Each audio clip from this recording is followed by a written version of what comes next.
And the time has come. It's finally here. The foursome has returned. Full power. P3 coming at you from the get-go on this episode. If you need to sit down because you're so excited, it's permissible. No one will think ill of you. If you need to relieve some erections. Oh, okay, anyway. Hi, Ransom is here, Poot is here, Beef is here, Tom is here, full power, P3. We're going to do talkies about wrestling. We have a lot of things to talk about WWE-wise. We've got Money in the Bank. We got a lot of things to dissect. First, though, I would like to have a rant. And I'm gonna preface this by setting expectations for the group. I'm going to have a rant. You're free to rant along with me. You are not free, however, to interrupt my segment of ranting with your own segment of not this. You are also not free to attempt to segue into something else, because this is my rant, and we will leave this section when I deem it necessary. Clear? Clear. I'm pissed off about every one of these old, bitter, out of touch, out of the spotlight, motherfucking wrestlers that do nothing but bitch. Kevin Nash. Oh, LA Knight. Look at The Rock. Look at Stone Cold. LA Knight's just The Rock and Stone Cold. What the fuck have you done lately, sir? Are people in the crowd chanting Kevin Nash? Nope. Are people in the crowd chanting Diesel? Nope. You know what they are chanting, though? LA Knight. Poot? Yeah. That's what they're chanting.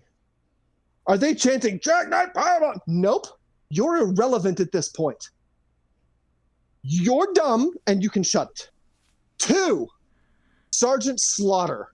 No, I don't like Lacey Evans using the Cobra Clutch. I don't like her coming out with a Marine hat on and being like a soldier. I don't like any of this. She didn't ask my permission to Herbie Burby.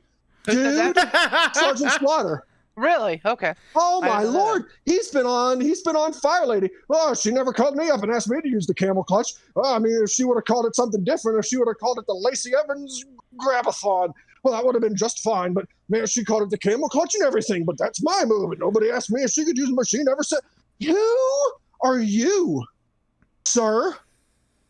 You haven't been relevant in wrestling in decades. The last time you were relevant in wrestling, I wasn't yet producing sperms. That's how irrelevant you are in this day. And to say, well, she never asked me if she could use the camel clutch. Do you own that move? No. Every move that you ever did, was it original to you? No. Did you ever ask anybody, hey man, is it cool if I do the scoop slam? Hey man, is it cool if I grab this guy and give him a suplex? What about the double arm takeover? No, you didn't. Why does anybody have to ask a permission from you to do anything? And you know what? Let's go ahead and circle back to Kevin Nash, Dr. Quadenstein himself. Where were you, Kevin Nash, when freaking Kevin Owens started giving the Stone Cold Stunner? Did you blow up the interwebs? Look at Kevin Nash, or look at Kevin Owens. All he is a fat Stone Cold. Look at him. He's got hair, but he's fat and he's using the stunner. No, you weren't. So why now? What's the problem? Did you give Booker T shit for using the bookend? That's exactly like the Rock Bottom. What are you, trying to be the Rock? You're not half Samoan. You're whole black. You can't do that. Blues. No. I don't understand the mindset of taking somebody who's on fire right now, like LA Knight, and we're going to get to him in the Money in the Bank. But what's the point of Kevin Nash being like, oh, no, he's just the Rock and Stone Cold smushed together, and he's just ripping them off. He's ripping them off. Okay. Is the crowd booing him? Is the crowd no-selling him? Do you see signs everywhere saying, you're just Stone Cold and The Rock, ripoff, boo, we don't like you, do something original? No. The crowd is eating it up. They're buying merch. They're cheering along with him. He has a huge fan base. So what's the problem? He's gotten himself over. Where's the issue? First of all, Kevin Nash, please don't compare LA Knight to the two of the biggest superstars of all time. What a terrible, terrible thing you've done. Idiot. You know why the great and powerful Oz has deemed it necessary to descend from his high throne of fucking Quadapalooza and decide to make comments about LA Knight? Because LA Knight is the most exciting thing going right now. Outside of CM Punk, he's the biggest needle mover in the industry right now. He's the one that's on everybody's lips. So when you're a broken down old man sitting at a merch table hoping that somebody comes and spends $150 on a fucking photograph and 2 seconds of your time, you're going to put your name in their mouth to stay relevant. That's how you do it. I got my biggest issue with this whole Kevin Nash thing. And because I forget where I saw the post. I saw it on one of the fucking one of the wrestling group pages on Facebook. And I commented on it, and I was going to say something about it and say, don't let me forget, because I want to bring this up on Thursday, and I'm glad Ransom did in the first place. Fucking Kevin Nash is as bad as some of the veterans. Now, not all veterans are this way, but some of them that like to fucking talk out both sides of their mouth. Mm-hmm. The same ones that will bitch and complain, well, fucking, there's no stars. Why can't these guys get over? You just got to get yourself over. Get yourself over. Oh, nobody's as big as, look at the guys we had back in the day. We had Stone Cold, we had The Rock, we had this and that, and fucking bing bong boo boo, the fucking all the live long day. Well, guess what? It's been systematically fucking proven that any wrestlers nowadays have a severe disadvantage compared to the wrestlers of the Attitude Era because they're fucking handcuffed with scripts out the fucking ass. You're also a publicly traded company. You can't get away with the shit that you used to be able to get away with. You can't fucking do everything that gets you the big shock factor and the biggest reactions. But the fact that LA Knight is doing exactly what some of these fucking hypocritic fucking veterans talk about, man, just get yourself over. You got to do whatever you can to get yourself over. He's doing that. You should be happy he's doing it. You should be happy that fucking the first thought you think of is that he's ripping off The Rock or a crossbreed between The Rock and Stone Cold. Two of the fucking biggest names of the Attitude Era. I fucking take that compliment. Just like whenever people would say, oh, Dolph Ziggler, he's like a Shawn Michaels or whatever. Same thing about like comparing Adam Cole to Shawn Michaels. I'd fucking give my left nut to be compared to Shawn Michaels. Are you kidding me? I'd fucking take that as a compliment. So you know what? Fucking keep doing what you're doing, LA Knight. Yeah. Fuck yourself, Kevin Nash. Like it's such a weird thing to hear him run down LA Knight. No, man, if you've paid attention to Kevin Nash, it's not weird. Well, and the thing, I haven't. That's, I guess, that's a good thing. But the thing is, it's like the last person. Sorry, this would be my last point that I want to make with this. The last person that was allowed to get bigger than the business itself, because that was the thing. After a certain point, Vince didn't let the wrestlers get bigger than the business. The Rock got bigger than the business. Stone Cold, not quite to the same degree, but I'd say he transcended just wrestling. You know what I mean?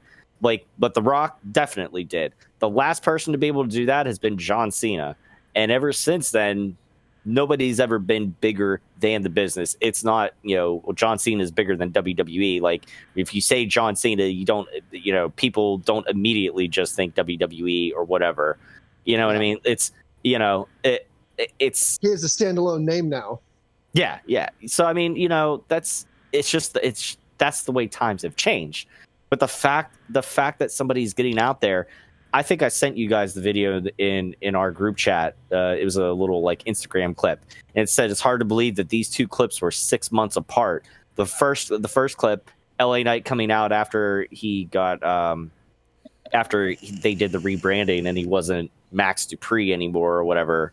Fucking after he came back out as LA Knight, the crowd was mild, at best. And then fucking the next clip is the promo that's been going around, pre-Money in the Bank, him, cutting up on Shinsuke, Ricochet, and Logan Paul, and the fucking crowd is insane. Like, there you go.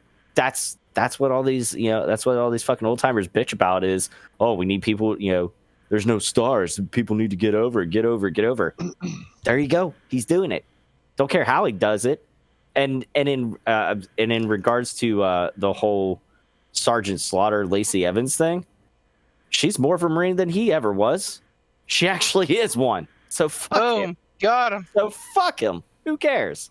Yeah, the clip I watched with him, he was pretty much saying, like he said in the video clip, like, yeah, I watch Raw, but I don't watch SmackDown anymore because Lacey Evans is on SmackDown. And then he proceeded to go into this tirade about how, she's using the camel clutch, but that's his move. And, I'm sorry, I thought that was the Iron Sheik's move. Well, he said, when Ted DiBiase came in, he started using the $1 Million Dream. And that's when I went out to film G.I. Joe. And then when I came back, I had to use the camel clutch because Ted DiBiase was using the $1 Million Dream. And like, it was just, I can't. You're grade school. It's grade school nonsense. You're a fucking man-child, dude. Yep. I don't watch SmackDown because Lacey Evans is on SmackDown and she's using my move and calling it the same thing that I called it, but she didn't ask me if it was okay. You're not going to watch a wrestling show because of that one thing, one person, one thing? You big, dumb 80-year-old, 5-year-old pile of dumb chin garbage? What's dumber, him bitching about that or Flair bitching about Becky Lynch calling herself the man? All of it's stupid. They're all dumb old men. Shut up. They're all dumb. Poot, we've talked so much. Do you have anything to contribute? I feel bad. Fuck you, Oz. The great and powerful. That's a callback. Fuck you, all you old fucks. And you know what? I'm going to be the heater of all this. You guys have said a lot of shit, but I'm going to be the heater. Ooh. I'm going to include one Mark Calloway in this shit. Oh. Because Mark Calloway loves to fucking go, I go backstage and these kids are sitting playing video games, being fucking nerds and blah, blah, blah. Why aren't they going out there and doing blah, blah, blah, blah, blah, blah?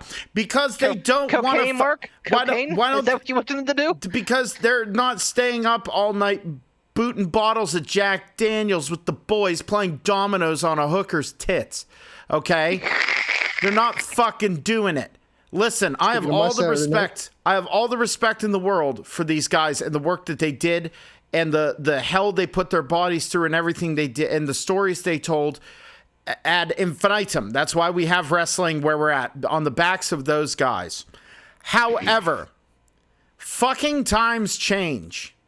This is this is the fucking equivalent came out. This is the fucking equivalent of an old man yelling at a fucking cloud. This is the equivalent of people going like, "Well, I can't get money out of a bank without writing a personal check. Well, you can't do that. Otherwise, I'm gonna have to trade for 2 fetid cows and a goat for my groceries." I cannot stand cows. Wow. I can't fucking stand this shit where they're giving these guys, understandably, if you have a move that is as iconic, for example, Randy Orton asked permission to use the cutter. He did. He asked for permission. Yeah. He asked for permission. And subsequently, DDP asked permission to use the cutter. He asked Johnny Ace, can I use the cutter? Now, okay. having a lineage of a move, and there are some times where it causes bad blood, i.e. Punk and Kenta. Okay? But the thing is, to fucking complain because a Marine wants to work that into their character. We always say the best characters are themselves turned up to 11. And that's what Lacey Evans is fucking doing. More power to her. LA Knight. Yeah. Thank you. LA Knight is being him cranked up to 11. And it's working and people love it. And to fucking say that he is a ripoff of The Rock or Stone Cold, like Tom said, to be compared to men that are arguably on the wrestling Mount Rushmore, okay? To be compared to them is one of the highest compliments. And LA Knight actually addressed this in an interview. I believe it was with What Culture Wrestling. It was either What Culture or Cultaholic or something like that. He did. He addressed it with Chris Van Vliet before. He also addressed it with Chris Van Vliet, and he said, look, I was a fan of them back in the day. I had all the videos. I watched them. Of course that shit's going to work its way in, that style. But it's all me. He said, like, this character is me. He said something in one of his promos on SmackDown that fucking tickled me to death. And it's just, it's stupid comparisons, like cheesy heel stuff, but I love it. But it's done from tweener anti-hero kind of thing. He comes out and he goes, you know what I look at when I see in this ring? I see Shinsuke Nakamura, I see Ricochet, and I see two guys who are about as useful as basketball cleats. And that fucking popped me because it's so like and then he goes on to fucking, it's witty. Like it's witty, man. And he throws it out like it sounds natural, and that's what he's doing. And you let a guy like him just fucking talk. And like he can handle himself in the ring. He can do high spots. He can do mat stuff. He can do that. Let the guy just be the guy. Stop trying to tear him down. And the worst part is these legends, some of them can get in the ear of people that are still calling the shots and that are in some kind of booking power, and they're going to go, this guy doesn't have it. He's just a carbon copy of The Rock. Kevin Nash, you're a carbon copy of every big guy who came before you, and subsequently, every guy who came after you was a carbon copy of them. Get fucked. Sergeant Slaughter, no one has, like, if you want to cut a promo that's just yelling and screaming while you're on cocaine, neat. You and the Ultimate Warrior can hang out. Oh, wait a minute, you can't. You're going to have to you're going to have a couple more years until you did. Can he even walk anymore? Shut the fuck up, you and your chin. God damn. I'm so fucking worked up. I love it. I can't. I love to hear it. I can't stand this because this is how shit doesn't fucking change. Like this goes back to what we said on the first episode. There is so much good talent out there, and they want to do the work. They want to do the character work. They want to make it relevant. And then you have these fucking naysayers that they look up to slamming them. A lot of them have the wherewithal to not pay the fuck attention to it and just keep doing their thing that is making them a ton of sideways 8 money. But there are some of them that it will hit them right in the wrong spot and it will tank their fucking career, because when you lose your confidence in yourself, especially when you're doing something creative like performance, that's when you failed, and that's when you're going to hit a glass ceiling that you can't break through. And if you can break through it, more power to you. But there's a lot of people who can't, because my hero or someone I looked up to said, I'm just a copy and I'm not original. And then you go making crazy changes and you start doing things differently, and that's when you fall off, and then you become Bully Ray in Impact because you can't fucking go anywhere else. Also, fuck that guy too. He's becoming one of those guys. He says edgelord fucking bullshit. And again, to get a rise and to get in the to stay relevant in the wrestling zeitgeist, and people are starting to see through that shit. It has nothing to do. All it is being bitter old men. They're getting paid more than I did for doing the exact same work I did. Less. How many? Less, but because they're being taken care of, and they're taking care of themselves. Not even less because they're lazy. It's because they realize, well, I want to be able to play with my fucking kids whenever I'm older. I want to have good quality of life. Like, shut the fuck up. Why be upset about that? Why be bitter? Be like, you know what, man? I'm glad that I could break bread so that you may have cake. Like, I just don't get it, man. I don't understand. Like, oh, they didn't pay their dues. Who the fuck cares, man? I'm sorry that you had to sleep in a fucking Winnebago for 4 years of your fucking life, living on fucking cans of miso soup. But you know what? Like, just because these guys and gals are doing well for themselves, because the company's doing well for itself, because yeah, you helped, you absolutely did, but because you didn't have the fucking financial foresight to say, give me a piece of that. Not their fucking problem. Don't make it their fucking problem. And again, I honestly think Kevin Nash has nothing against fucking LA Knight. I think the Sergeant Slaughter has nothing against fucking Lacey Evans or the booking or the bookers. They just want people to be talking about them. And here we are talking about them for fucking 20 minutes. You think that's what it is? Like, it's not.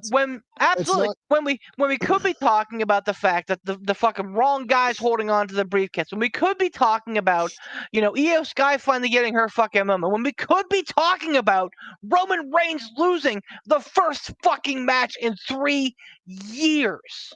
All of these things are way bigger fucking deals than goddamn Kevin Nash and fucking Sergeant Slaughter. Well, let's keep the anger and the vitriol going. Let's talk about fucking Money in the Bank. Let's talk about the fucking briefcase. Let's talk about as long as Ransom's okay with that. I was segue out of my rant after I told you not to do that. I was not trying to. I was just making a point. Okay.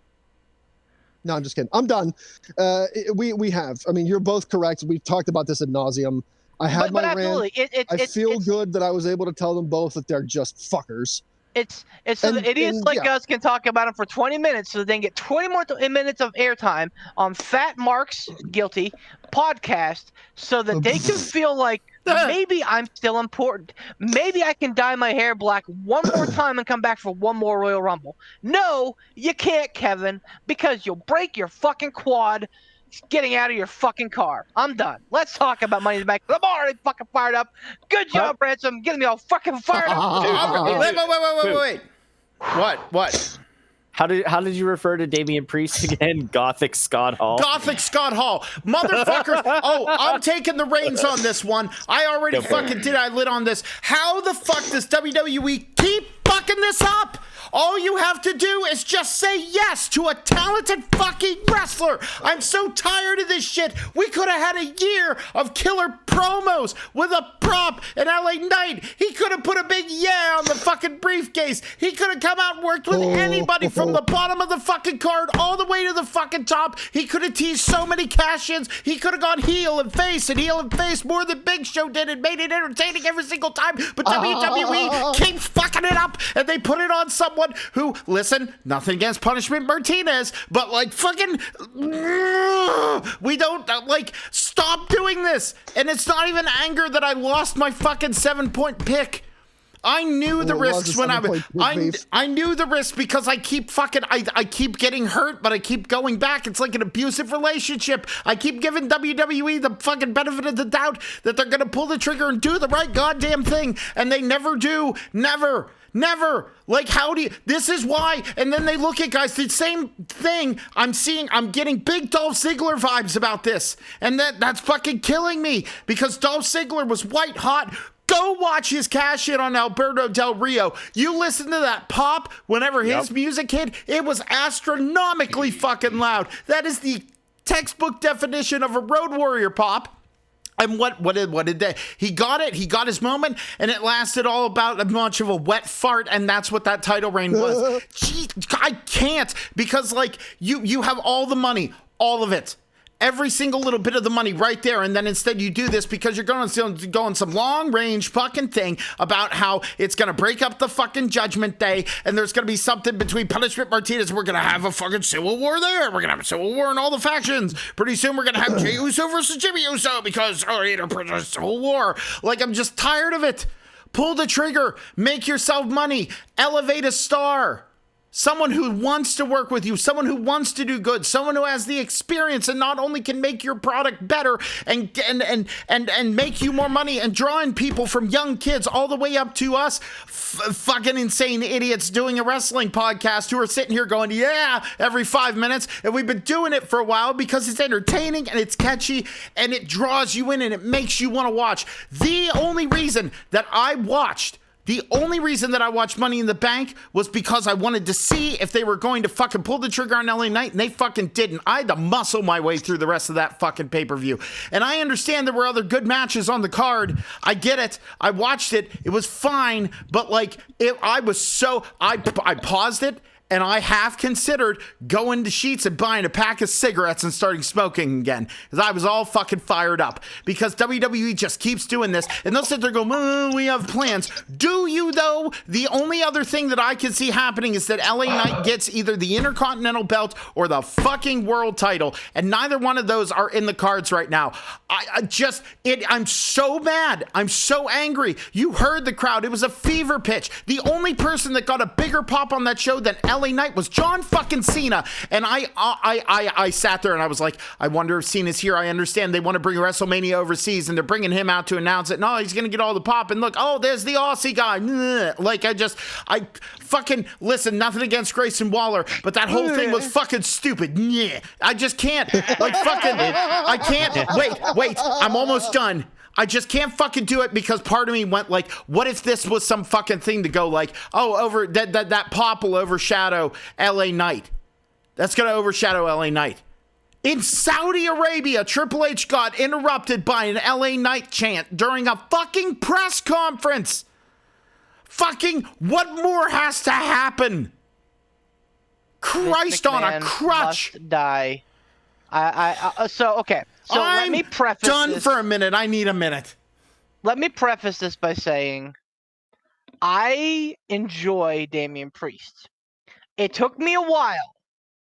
When he initially came out on NXT, I was not his biggest fan.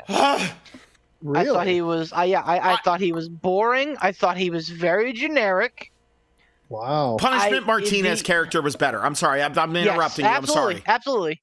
And that was the other thing, is that I was hung up on that too. I thought the best thing about him was his music.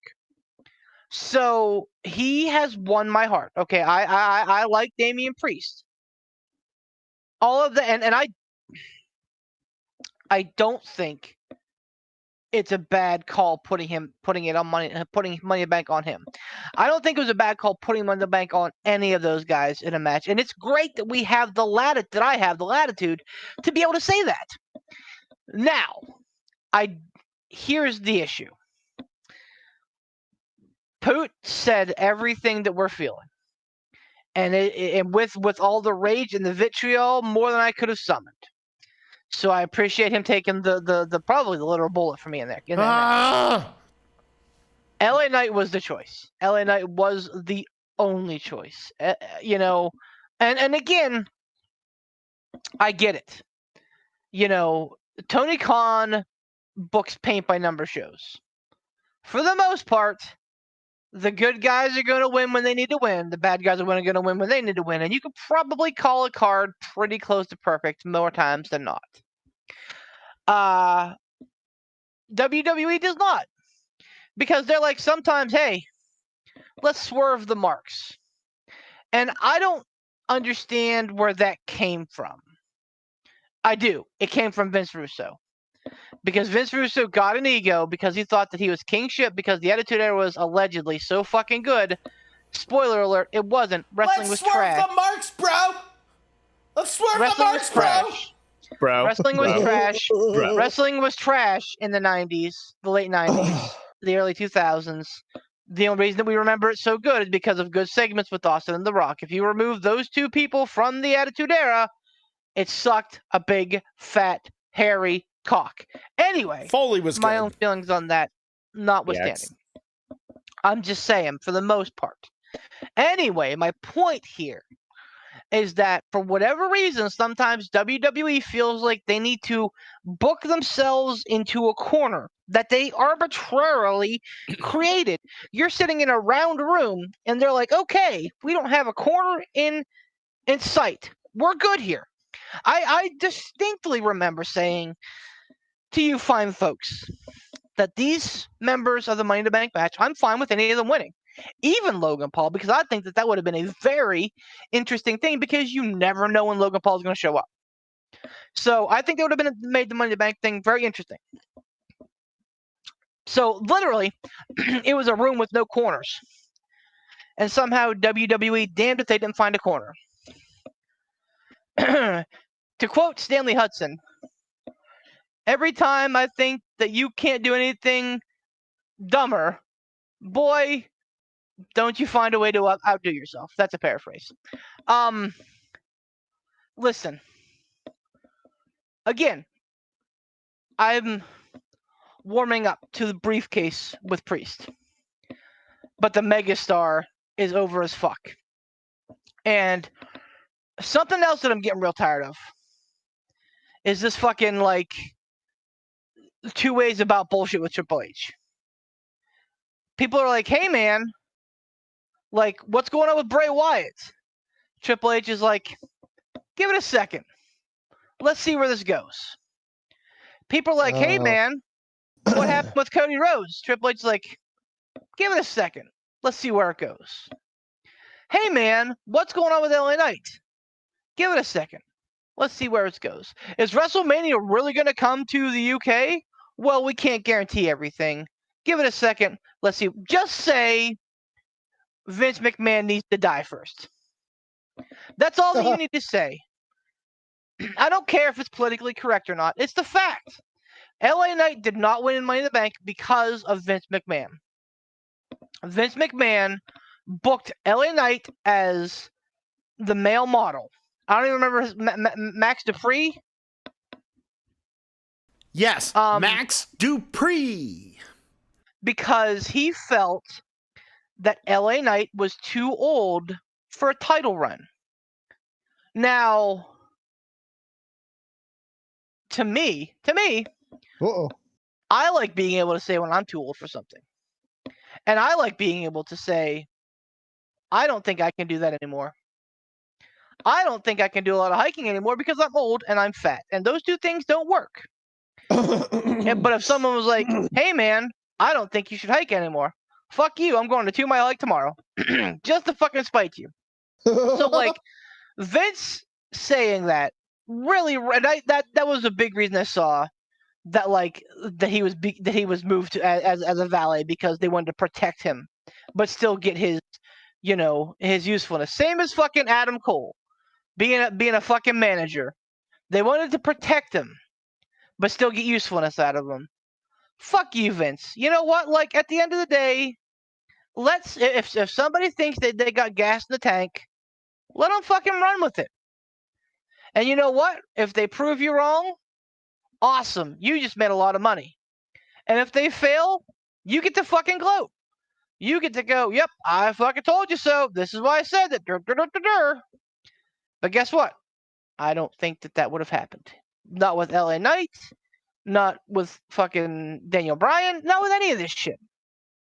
But, you know, it just really, really fucking bugs me. Yes. I don't want to take away from the segment. Yes, I'm upset that LA Knight is not Mr. Money in the Bank. That is a travesty. I'm more upset that Triple H is just like fucking hemming and hawing and being Mr. fucking wishy-washy here. Now that I've taken a downer, and by a downer I mean I drank a lot of water and now I feel tired. That's kind of my point. Beef, you summed it up and put it more saliently. I like LA Knight, and yes, I'm a fan of LA Knight. It's not just that LA Knight lost. What you just said is the fact that what's more frustrating is the fact that it's there. It's you sit there and you go, would you like a McDouble that's been sat on by the intern, or would you like a burger from Burgatory that's absolutely delicious? And they're like, you know what? Someone farted on that other McDouble. I'm gonna eat that too. Like fucking, you know, like. That'll learn them. That'll learn Give them. them I'm gonna fart burger. eat this delicious Somebody fart burger. fart on that other McDouble. I'm gonna prove to you that these fucking cows will eat anything I tell them to. Somebody fart that other burger. Delicious fart burgers at McDonald's. The like, I'm fixing to fucking waddle punch someone. Here we go. All right, you other two. You need to talk. Pooh and I have talked for a while. I'm picking my spot. I'm waiting. Ransom, I guess that leans it to you then. I disagree with everything that happened with that Money in the Bank match. Like, I mean, by saying I disagree with everything that happened, I disagree with the ending of it. I really don't give a shit about the rest of the match. They fucked it. They fucked it. They fucked it. They fucked it. It was. This was the year for LA Knight to win the Money in the Bank ladder match. This was the year for LA Knight to carry around that briefcase. And yeah, his way. I mean, there's nothing more that I can say. You guys have nailed it. Poot's, initial tirade, Beef's tirade that, segued into a salient point. Like they missed the boat so badly. And I'm not mad. I'm just disappointed. Well, I'm mad. I'm mad too. You're right. I mean, like, fuck him. Like I could, and I wasn't on. I believe on the last episode, I said to Poot, like, it was a tough call. Like I picked LA Knight because I wanted LA Knight to win, but I could see them doing something funky, like putting it on Logan Paul or putting it on Damian Priest. Those are the two people that I named that I could see them doing it instead of LA Knight, but it should have been LA Knight. And damn it all, if we're not here with Gothic Scott Hall carrying around that briefcase when it should have been LA Knight. I'll say this, like, disappointing. I was in an airport stuck waiting for a fucking flight that never actually came. So that was just kind of like the beginning of the tip of the iceberg fucking breaking off. But Tom was there in spirit with me. He was like following with me watching the event. And he fucking knows that I like literally turned it off. Like that happened as soon as I saw Priest come down with the briefcase and his music hit. I'm like, nope. I turned it off and I said, Tom, keep me updated what else is happening because I'm going to get some fucking food because I'm pissed off and this is the last fucking thing I need today. Yeah, it's kind of sad. Really the only I only caught like the last bit of the men's Money in the Bank ladder match because it was a great match. Well, yeah, I missed like I missed like the first 3/4 of it, unfortunately, because we were hurrying back from the store with all of our food and accoutrements for company coming over to watch. So like it, yeah. So I caught the worst part of it, but they did get one Money in the Bank match right. They got the women's one right. Yes. For now, it's good to see it on EO Sky. The only my other pick for that, if it wasn't going to be EO Sky, my other pick would have been Zoe Stark, only because I feel like that she would be capable of hanging on to that, and the fact that she's kind of under the tutelage of Trish right now is really great. She's sitting under the learning tree of Trish Stratus, and smart. And honestly, and the fact that they brought her up when they did, like I feel like she's definitely ready in that regard, like to be brought up to the big stage and everything like that. So good on them for doing that. That I almost picked her instead of EO Sky.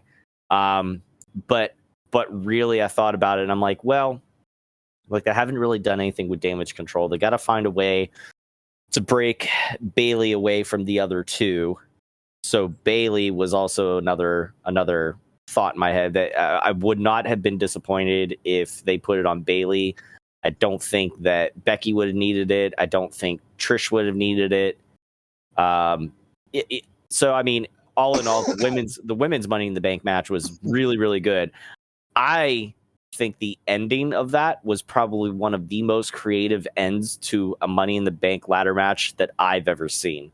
It's fantastic. I thoroughly enjoyed it, because whenever I saw, so you see at one point I was like half paying attention throughout the match, because again we had company and everything like that, and but yeah, see the handcuffs. I'm like, oh, they're gonna screw Becky over and they're gonna handcuff her to the outside, and they didn't get to that, and it's nice they tease that. Hey, when a little fucking wrestling psychology actually working for once, right? They tease that, and then you come back to it at the very end, and at the end of it, I'm like, oh, they're gonna handcuff Becky to the ladder. That's so smart. And when they handcuffed her to Bayley, I was like, oh my God, that's even better than what I thought. Like, fuck yes. I was like, you can't get any better than that. That is great. And the fact that like you look at Becky and Bayley's faces as they're playing it up, like, oh, I'm so disappointed. Bleh. Like it was great. It was a fantastic ending to that match.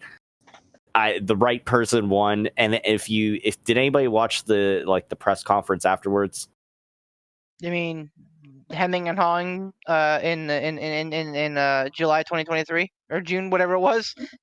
Fucking hem and haw fest with Triple H. No, I did not. Sorry. Okay, well, so like they had both Damian Priest and Io Sky out there, and like and it was one of those things, like you kind of felt that little bit of the awkward tension, like where Bayley was like, oh yeah, we did it, and kind of like you feel the seeds starting to be planted of the seeds of dissent between Io Sky and Bayley.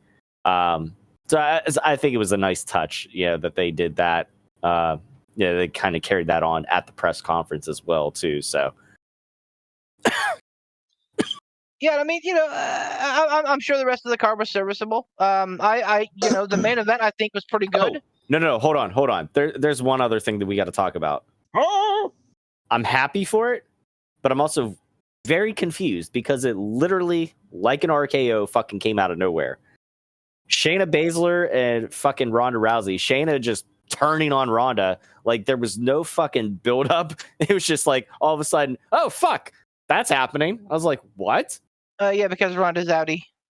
Yeah, outie 5,000. And don't get me wrong. I'm fucking glad.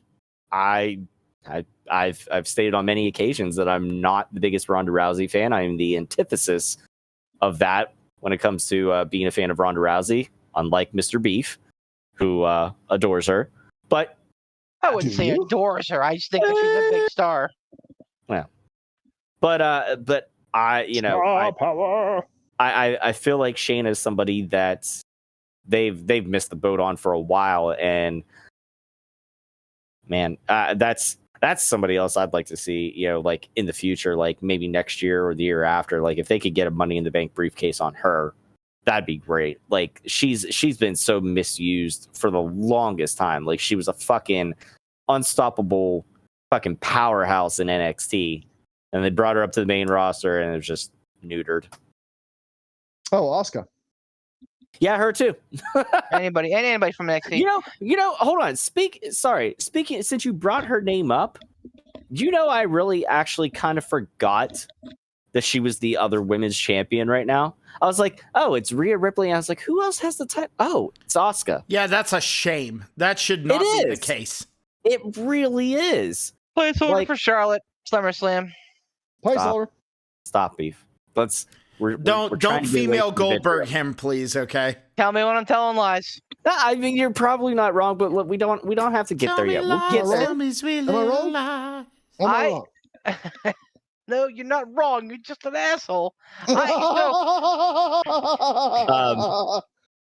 No, and Beef, you're not wrong, Beef. The rest of the card was really good. Like the Seth match was good as we expected it would be. The Gunther match was really great as we expected it would be. Like I was talking with my buddy while the match was going on. I was like, before it started, I was like, I don't know if some people realize like how really how good Riddle is. Like if you've watched his body of work, like he's somebody that can fucking go deep into the waters, and so is Gunther too. And Riddle's like surprisingly like sneaky fucking strong in the ring too. Why do I hear an echo? Sorry, I pulled my headphones out. Oh no. You fool! I was picking up the Lord of the Underworld. Ah, yes. What a Shameless glorious destroyer of worlds. Hey, and the lords of the underworld. No. No, but the rest of the card was really good. I think I think the one thing that we really would want to get to is the Bloodline Civil War. Wait a minute. Okay. Now, wait a minute. Are you telling me, I Tom? wanna shoot, baby. Nope. I was going to shout, but go on. Are you telling me, Tom, that we are once again going to be spending time talking about the Bloodline? Sure are. Oh dear. Beef, close your ears, baby. I It's believe it, Bloodline 30 for the P3 podcast. believe it or not, I am fine with it. Shut your whore mouth. I know, right? I think that the main event on Saturday was done so impeccably well. Masterfully. Ow. How it had such perfect storytelling. Especially if you go back and you watch the way that Roman Reigns beat Jey Uso with kicking out with the low blow. And then, for Jey Uso to beat Roman Reigns the same way, years later. Yeah. Yep. Full circle. And I mean, that crowd is ready to pop. And I am a big enough man to admit when I am wrong. And I will say that I think that Jey Uso might be ready for that smoke. Oh. I think that he may be a guy that could carry the belt. Wow. Okay. Now Top tier transitional champion. I agree. I mean, wow. I was not expecting to hear all of that from Beef. I was very happy. I sat here with a huge smile on my face as Beef admitted that there was good long-term full circle storytelling there. I was happy. No, I did not say good. I said great. Okay. Either way. I may not have said great, but I mean great. Yeah. I feel that it's my thoughts on it because Beef and I got into a full-on fight about it on one of the past episodes. Go fight. Fight forever. No. And not the video game because let's not talk about that trash fire right now. I've heard it's really fun. I've heard mixed reviews, but we'll get to that at another point. It makes sense that Jey would be the one to beat Roman, and it didn't even have to be for the title. Like the story was bigger than the title itself. Like the fact that Roman had gone on so long untouched, was bigger than the title itself. So I'm glad to see that Jey beat him and broke the undefeated streak. And regardless, even if Jey isn't the one to take the title off of Roman, whoever does, I mean, it'll still be a big accomplishment because realistically, I mean, Roman lost, and that whole end of that part of the story is over. It'll be interesting to see where or how they go forward with this now. Because I don't know if it'll end up being the Solo turning on him eventually and being the one to take the title off of him and whatever, or if they'll eventually circle their way back around to somehow Cody being the one to take it off of Roman. I don't know. But the fact that Jey was the one to put that dent in the armor there, to make Roman realize that he is a man that'll bleed. He's not a god. He's a man like every one of them, everybody else, and he can be taken down a peg or two. You couldn't have asked for it to wrap up better in that sense. At least that whole part of the Bloodline story, and I say that part of it because we don't necessarily know where they're going to go forward with it. But that whole end of the match, I'm sitting there on the edge of my seat, and I'm every false finish, like as soon as they hit that combination Samoan spike and the spear, which I thought was a really, really neat little fucking tag team move there. I was like, well, that's it. Fucking lol, Roman wins. And when he kicked out, I was like, okay, so you're saying there's a chance. Like, and it kept going back and forth and back and forth. I loved it. And I'm not upset that there wasn't any of the, that Roman didn't defend a title there or anything like that. We got Seth with a world heavyweight title defense early on the show. The fact that this was the main event, which, lol, Roman in the main event, Bloodline in the main event, we get it, okay. But it's where it deserved to be.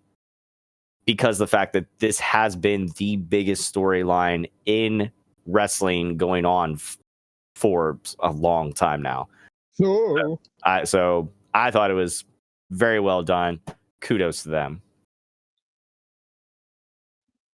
Yeah, man. I mean, it's just not often that I'll eat my words, but absolutely, like, when I do, it's an occasion. So I will gladly say that I was wrong, at least on some level. I still think Roman should have lost to Cody, and I think he's probably going to lose to Cody at next year's Mania.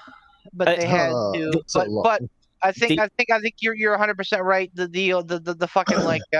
Ivan Vanko line, like, you make God bleed, on TV to show him that he does in fact bleed. Like, yeah. Well, the thing of it is, like, with the whole, going back to real quick to Cody, being the one to beat Roman or not for the title. Ransom brought up a really good point before when we talked about this. It's that, look at some of the other people, like a Kurt Angle or somebody, didn't win his first title. His first WWE title at a WrestleMania. He won it at whatever other pay-per-view or anything like that. It didn't make any of his other title reigns or anything like that. It didn't make that first title reign like any less significant or anything like that. You know what I mean? I mean, look at Edge cashing in, the first ever Money in the Bank briefcase or whatever. He didn't do it at a WrestleMania. You know what I mean? Like, it doesn't have to be at Mania, and I get it. I understand both sides of the coin. I really do, because I get it. It's the biggest stage of it all. But Cody's a big enough star already that he can take that. He could take that loss on the grandest stage of them all. And the match itself, he still got over, even though he didn't go over. And he can go through the hard times and all that, just like his daddy did, everything. But if he would have won, it's kind of like, okay, well, where do we go from here? Now the fact that the Jay put that dent in the armor, he made God bleed, now that opens up the door of possibilities. Well, if Jay can do it, so-and-so can do it, or so-and-so can do it, or whoever. Now we have a whole plethora of possibilities. Even though 90% of the roster has been fed to Roman over the course of the last 3 to 3.5 years, whatever. But now we have a window of opportunities here. So I think it'll be really exciting to see where they go off of this. I was shocked that this is where they fed Roman his first loss. Mm-hmm. I don't think it was wrong. I don't think the ending of that match was wrong at all. I just didn't know if it would come before he lost his title. Like, they seem to protect Roman Reigns so much that I figured if anything happens, it's going to be Solo getting pinned or some sort of DQ. I never would have thought that it was going to be a clean Rowan pin. Yep. I was shocked. I think I sat there with my mouth agape for good 20 to 30 seconds. Because did you give it the black guy face from WrestleMania when Brock beat Taker?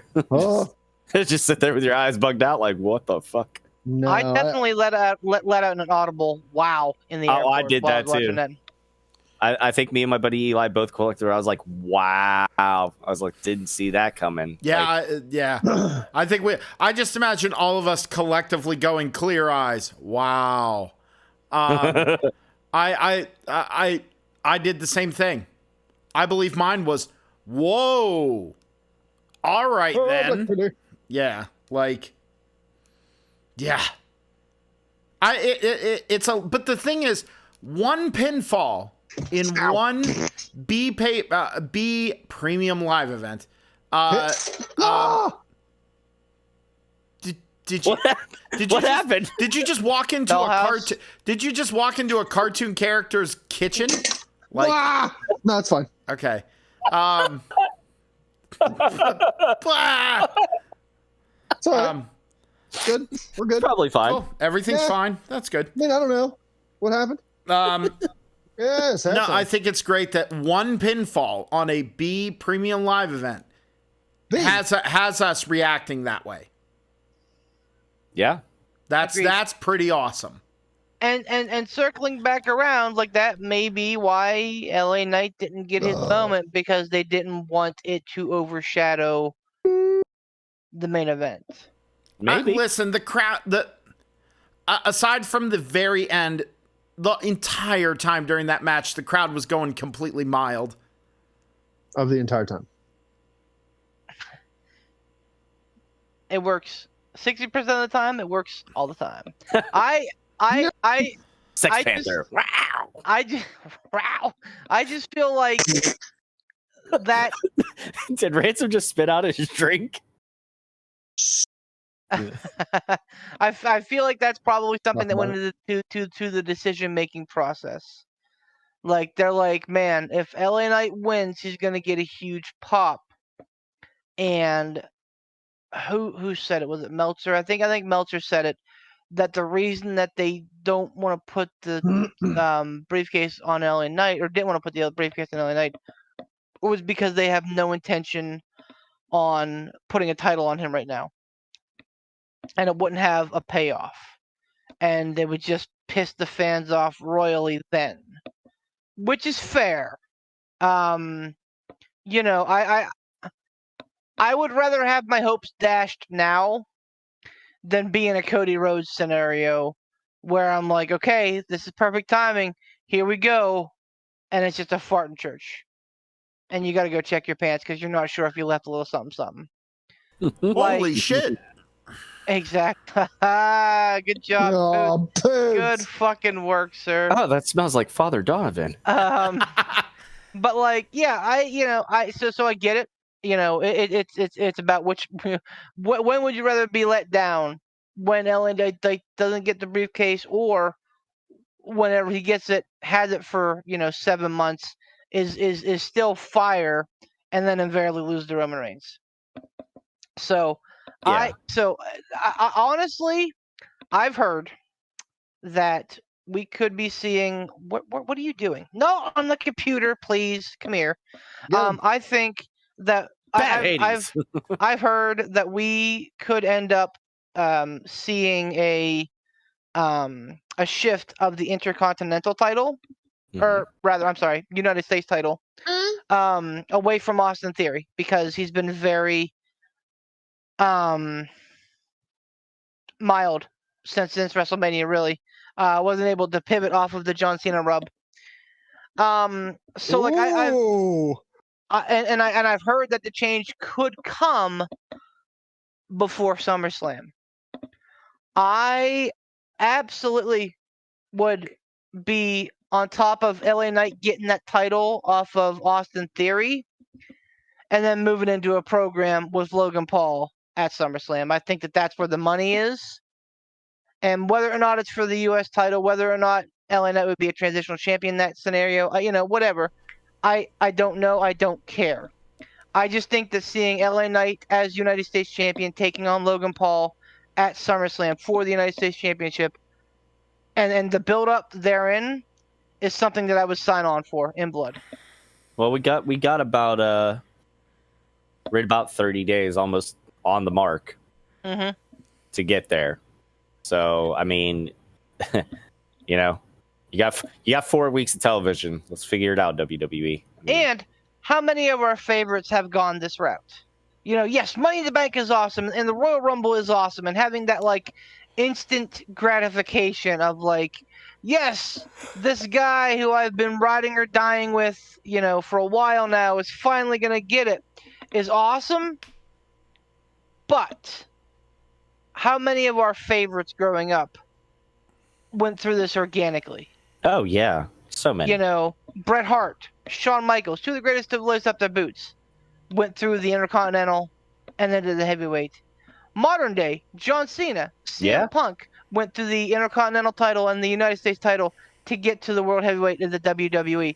So, this is how it's established. And yes, LA Knight is absolutely, and I apologize for bringing it back around to LA Knight, but I think that it's a good cyclical thing here. Yeah. Yes, LA Knight has age working against him. So yes, Father Time remains undefeated, but I think LA Knight is not Ricochet. He's not fucking Kenny Omega. He's not Will Ospreay. He's not working a high risk style. Right. LA Knight is very, and I hate to do it. Do it. It's very akin to The Rock, where he works a smarter style, not a harder style. Oh, much if like you can Miz. get, Yeah. Oh right. yeah, Miz. Yeah. If you can get the crowd to pop off of a fucking elbow drop with a bunch of theatrics versus a fucking 630 that's gonna fucking bust up your neck in 2 years, absolutely. So I think that LA Knight, while time is against him and while it may be a factor, I don't think it's going to be a major or a limiting factor. I think we got time, boys. And if we get a good 7-month United States title reign out of him, and he loses it right around, actually I guess that would be closer to a 6 or 5, but he loses it right around Royal Rumble time, and then starts leaning into a build for the world title around WrestleMania, I would not hate that. Not. Exactly. No. This is Well timed, Poot. Well timed. Thank you. to Beef's point about that. If you can get people to pop off of a stupid elbow drop with a bunch of theatrics that was made up to try to pop fucking Mark Calloway rather than do rather than try to do a 630 fucking fucking flippy do, you're doing something right. And this is one of the times where I'll give credit where credit's due with some of these. What the fuck was that? Don't worry about it.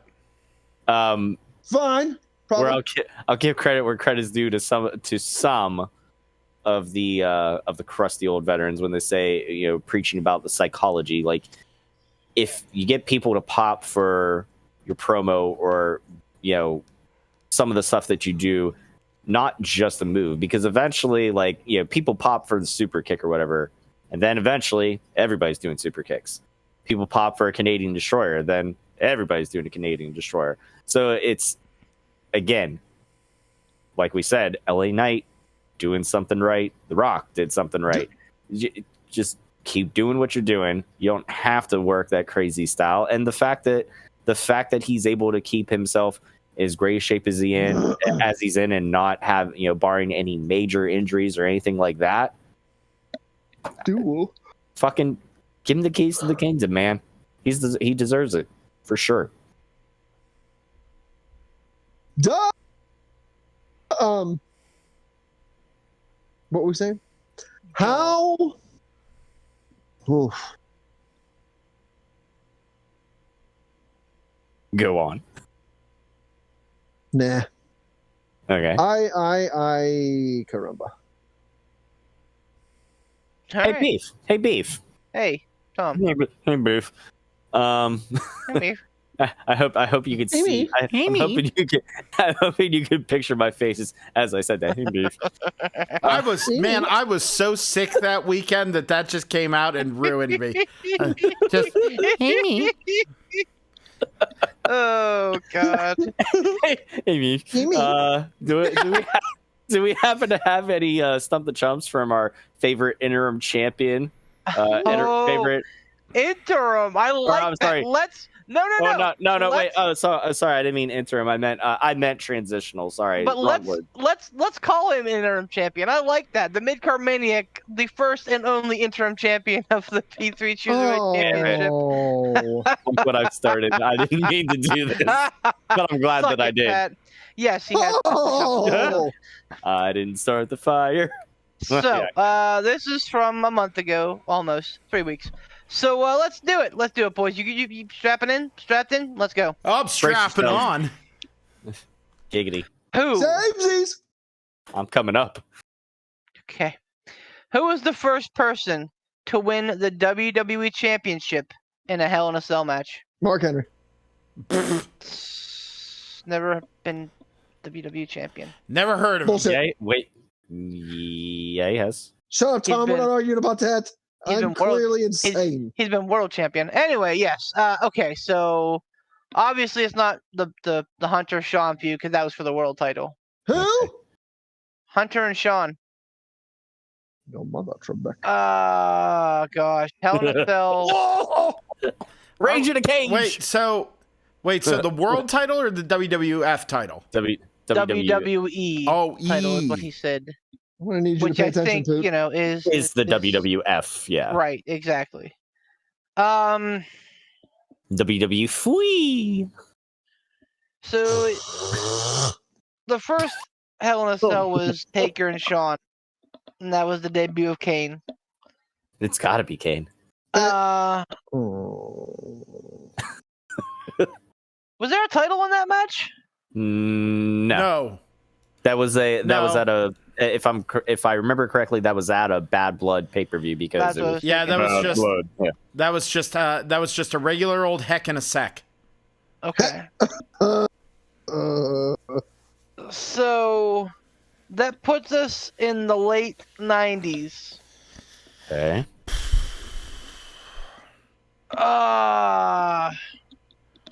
Well, the early ones they didn't ever Wait. have the stipulation of a title match. I don't think. Was it Kurt Angle in that goofy fucking 6-person Hell in a Cell match where Rikishi fell into the bed of that truck? No, That can't be the first time that was defended. I mean, it was definitely defended there, but that can't be the first time because that was. Damn. Not that much longer. You Well, know, I mean, right. not It that isn't. well. Is this now? Let me throw this scenario and out Hell in there. a Cells didn't happen that often. Was it? No, was it? Could it have been a scenario where the title may have been vacated and it was up for grabs, like not somebody walking in as champion and then somebody else walking out with the title? When was that, Beef? Was that early 2000s? 2000. I think that was the year 2000, maybe 01. That would have been So, around like- the time that Angle had the belt, right? Absolutely. Well, so The Rock, I think, walked into the match with the belt, and Angle walked out with it. So, like that I remember. Well, okay. I think. So, bottom line is, I think that was Kurt's. I don't know if that was Kurt's first time, but that was definitely like he did not come into the match with it, and he came out of it with it. Nope. It wasn't that one. Okay. It was. Ransom's got it, boys. It was Triple H and Cactus Jack. It's when Triple H was champion and he was fucking around with Mick Foley. I think Mick Foley was like Mankind or something, and he just was constantly beating a tar out of him. So then Mick Foley came back, took his mask off and opened up the plaid shirt and had the Cactus Jack T-shirt on, and that's when when he became Cactus Jack, they had a Hell in the Cell for Triple H's WWF title. It was Triple H versus Cactus Jack. Yeah, but Triple H didn't. But Cactus Jack didn't win. What was the question? Who was the first person to win? Yeah, read the question. Who was the first person to win the Never mind, WWE Championship in Hell in a Cell? You're 100% correct, Ransom. That happened at like Royal Rumble of 2000 because that led into the McMahon corner match. No, that wasn't at that wasn't at a Royal Rumble. That was at No Way Out. Fair, whatever. So was H was the champion going into that though? Yeah. but he retained. Yep. And then after that was, if I remember correctly, that was when Cactus Jack lost, he had to retire as an active wrestler or whatever. Yes. Yep. Yep. So, and that was actually the return of Cactus Jack. He was Cactus Jack previously with Terry Funk as the crazy old jackasses. Anyway, which that also tracks because then that would probably have.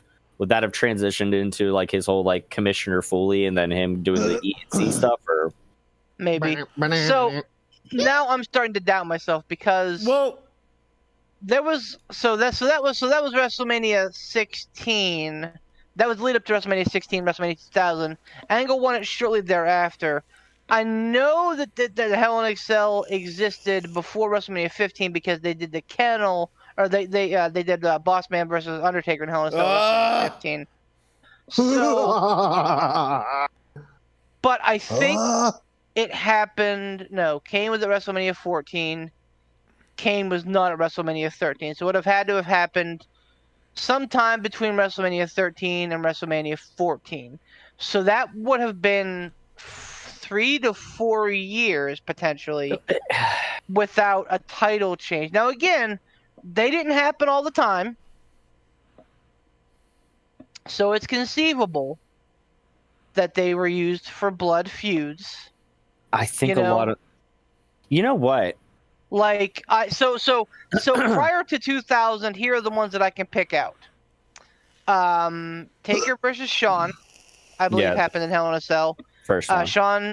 I think Triple H versus Shawn I think happened in Hell in a Cell as well. I'm not 100% on that one. I know that they took it to the Elimination Chamber, but I think that there was also involvement of the Hell in a Cell in there. What?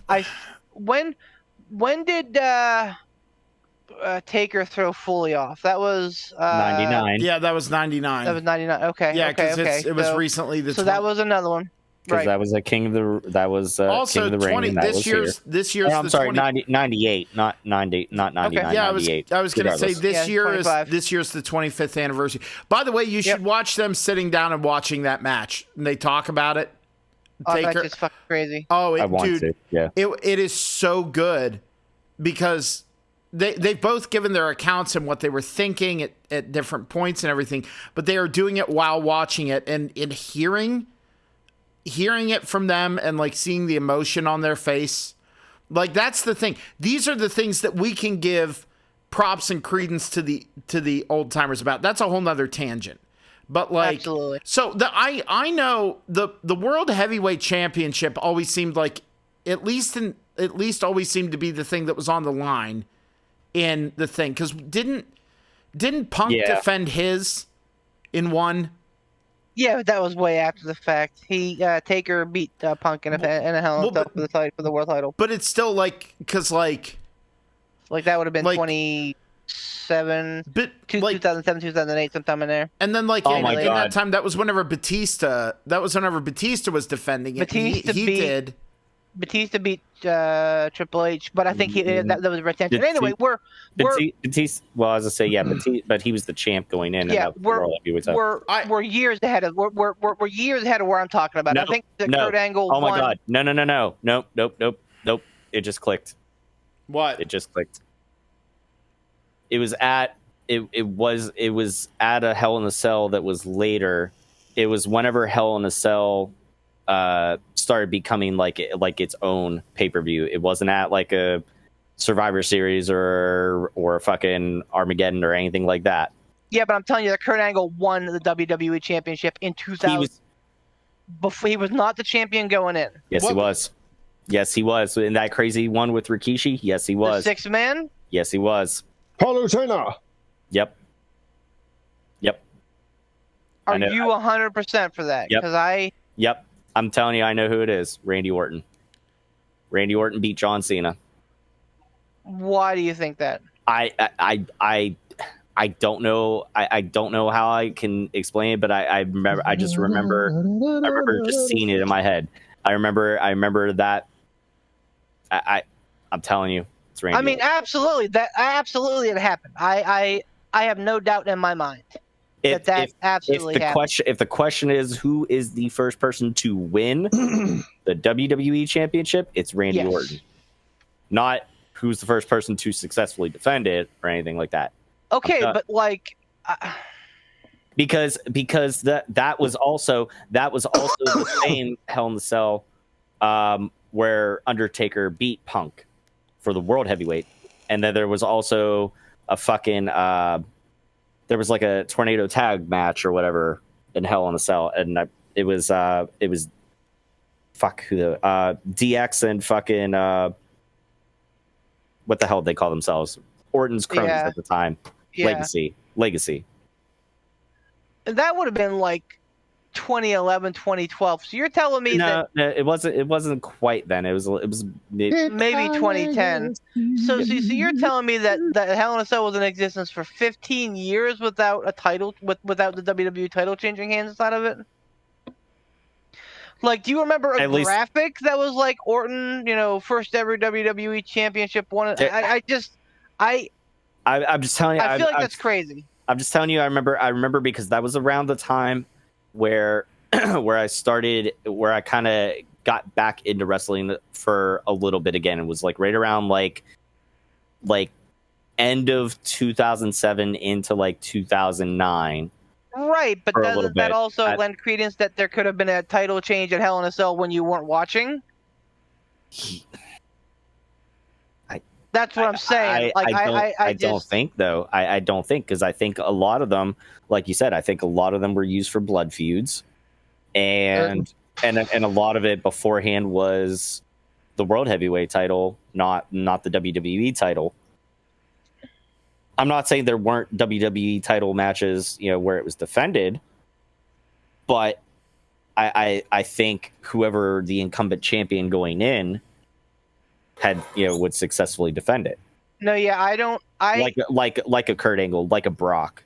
I don't think Austin's ever done Hell in a Cell, like, at all. I don't think The Rock's only done like the one Hell in a Cell, which was the crazy 6-man. I was gonna say, I was like, Stone Cold was part of the crazy 6-man one, because I don't think he was. Yes, I think it was Rikishi, The Rock, Angle, Stone Taker. Cold. Yeah, I'm telling you, Stone Cold was a part of that. I don't know anymore.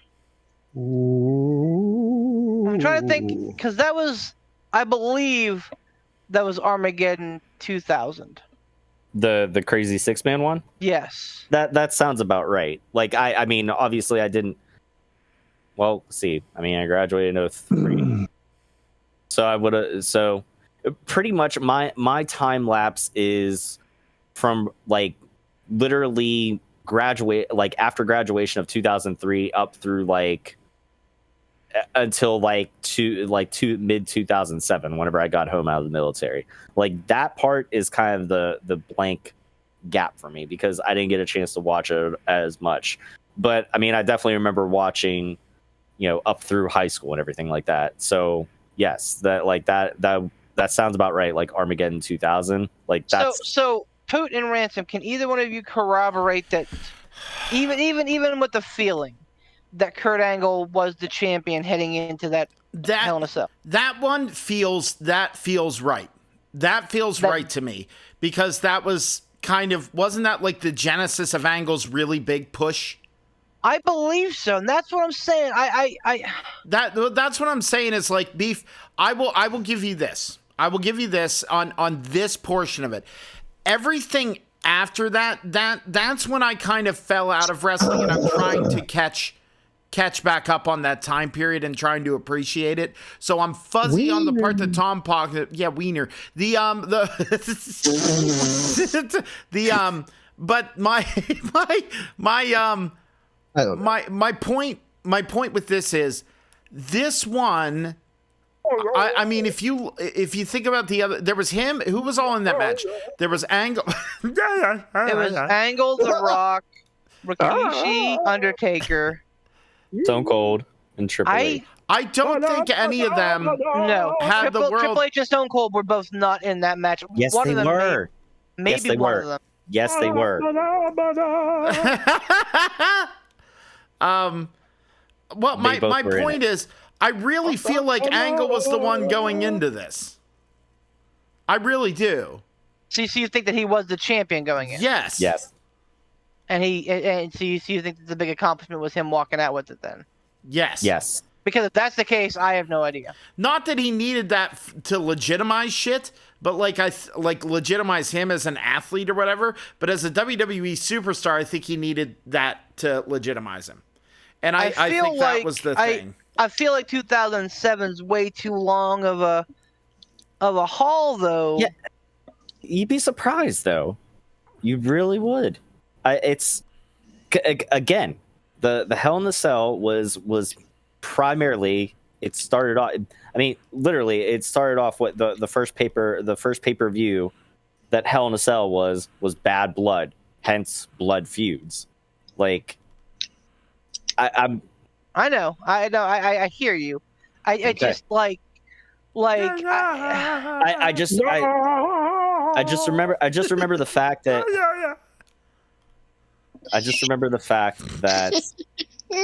Orton won his title and Legacy lost. I don't remember a lot of title changes happening in Hell in a Cell in the early days of watching Hell in a Cell. I don't, some of them didn't even have titles, and then the ones that did, I don't remember a whole lot of title changes. I think it might be the title change that happened at the first Hell in the Cell event. I think it was Orton versus Cena, and Orton won it. Okay, I mean, and that's fine. I just couldn't remember Kurt Angle's deal, whether he was champion going in. I know he for sure he won. I just couldn't remember if he was champion going in, and that may have been like why it was such a big deal, because he walked in with 5 other challengers, and he walked out with the championship. And the fact of that being, like you said, at what paper, Armageddon, that was in 2000. That lines up perfectly with like Angle having that like mega push, because if you really think about it, he had that mega push, and it was what Stone Cold walked out of the company in 2001 or whatever, because he didn't want to put over Brock Lesnar. Yeah, I mean, like it timeline wise, that makes sense. Like, yeah, I can't think of any, because there was also a few dark years too where I wasn't watching right around down steps that time. No, it was because of the Katie Vick angle. So like, best angle ever. And it was on SmackDown at that point. Cause yeah, the 3 years later, it would actually no less than that. 2 years later, right? The WWE title would be exclusive to SmackDown. So yeah, and I was gonna say that would have been whenever Lesnar had it, right? Yeah. And I was gonna say, I think he beat like the Undertaker or somebody for it in a Hell in a Cell. Regardless, you're you're so like I said, I'm pretty damn certain that was the case. That it was. All right. I mean, if there are two you saying that, I believe you. I just, it feels crazy to me, but like, the more that you guys are talking about, the more I'm thinking, okay, maybe Kurt Angle was champion heading into the Armageddon match, and that's why it was a big deal that he left with it. I mean, yeah, if that's the consensus, I'm fine with it. Going with Orton and Cena, where Orton beat John Cena for the WWE title in Hell in a Cell. Is that what we're going with? Yes. I mean, that's what I'm going with. Pope Ransom? Good enough. All right, Ransom, you good with that? What was the question? Are you good with going with saying that the first person to win the WWE title in Hell in a Cell was Randy Orton? Orton. Uh-huh. Okay. Yep. He said, it's a little pathetic you had to refer to yourself as some sort of champion just because I beat you. Don't worry, Beef, you get the title back at the same time it took you to do the Beef Wave with Clarion. Now I don't feel bad for calling you the only interim champion Oh my in history. gosh. Oh my goodness, he blasted you. Wow. Oh, I pooped a little bit. Well, and I've got bad news, Pat. Because Mr. Randall Keith Orton was the first person to win the title in Hell in a Cell in 2009. So I'm glad that these guys talked me off my ledge. But I'm really glad because Pat, that means you lose again. And man, the losses just keep on coming. Poor Pat. Well, if nothing else, you'll always have that interim title reign to pad your stats. Unfortunately, sir, you have once again come up short in your quest to defeat the knowledge bearers of pro wrestling, in which you are the dunce. And sir, Jeez. you lose. And like everything else, you get nothing. Man. Stupid Pat. Brutal. Is that the only stump the charms we have? No, we got another one, but it's my molars are long. Molars are always long. Long molars. So, I mean, how about them? Unless you guys really want to do another one. Fuck, Tom was right. It was Austin and Triple H in there. Damn it. I hate being wrong about shit. That's a lot of this episode. You know what? You're settling back in. Beef. Hold on. You're settling back in after vacation. It's okay. You gotta get right back up again. Tom, Beef, please. The important thing is we were right. You're right. We were right. You're right. There is no I in team, but there are several I's in the Pittsburgh podcast. We deserve it. So Pat, deserve it. Don't bring that shit over here, otherwise we'll stab your eyes out. Poot! Say some things. Casual Gaming Dad over on Facebook. Join it. Make sure you go check it out. Streams. We did a really fun one this past Tuesday. Oh my! On the side note of that, make sure to go and watch Law and Order Waddle Punch every Tuesday at 1 p.m. On NBCBN. NBCBN. Make sure to go on over Casual Gaming Dad over on Facebook, YouTube, and Twitch. That's Casual Gaming Dad on YouTube and Casual Gaming Dad 84 over on Twitch. Go to gouldgaming.com, buy some Casual Gaming Dad shit, including your very own Pittsburgh Piledriver Podcast t-shirt. Thank you, Sean Tischler, for your work with independent wrestling. Thank you, Ransom, for being a good boy. Go subscribe to his channel. Go subscribe to Beef the Legend 13 over on Twitch. And go find Poot the Bard. Why not? I haven't streamed in an age and a half because I'm a tired, stressed out man. Also, we want to thank all of you for being here in the wrestlings. We want to thank the Iron Sheik for not being around and being a dear sweet man whenever he was here on Earth, unlike the rest of his compatriots who turned into bitter old shells of their former selves. We also want to thank the folks who send in the questions for us to the stumping of the champs. Beef, tell them how so do. I refuse to participate in thanking Pat. That was a low blow, sir. Oh. I will thank Ryuk for his questions, and I will gladly recite Ryuk's questions here. But Pat, you, sir, the Penis balls. We Pittsburgh get it. Pile Driver Podcast, Pile Driver at piledriver.podcast.com. Nailed it. .gov. Pittsburgh Pile Driver That's my Podcast email address. at gmail.com. There are 2 emails that you must send. The first must be the question. I don't care if I can see the question in the preview pane. If I do, you're just crippling yourself on that. Haha, don't be dumb.